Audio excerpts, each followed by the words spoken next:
where firefighters struggle to contain a huge fire that has been burning for more than a month now. It has raised fears for the summer season ahead. The Hermits Peak fire has torn through 168,000 acres. It has reached the southern end of the Rocky Mountains. The blaze has destroyed 170 properties. Nearly 16,000 homes have now been evacuated. Even after continuous efforts to control the blaze, it remains only 20% contained. New Mexico's governor has called it a historic weather event and that the fire has reached a critical stage. The fire started on the 6th of April, a so-called prescribed burn intended to remove excess vegetation in a controlled area. However, due to strong winds and dry conditions, the situation got out of hand.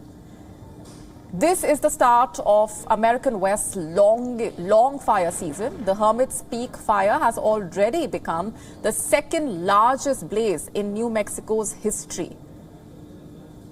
The National Weather Service in Albuquerque has warned of windy and dry conditions to continue through the weekend.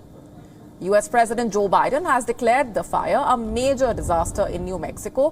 Federal resources are now being allocated for those who have been affected. Reservoir levels have dropped to dangerously low levels.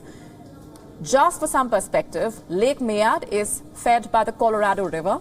According to a report filed by the U.S. Geological Survey in 2020, the lake has seen its flow dropping by 20% over the past century. Fires are a natural part of the climate cycle. They help clear the dead bush areas. However, scientists warn that warming climate is altering weather patterns, and this has been triggered by human activities like unchecked burning of fossil fuels.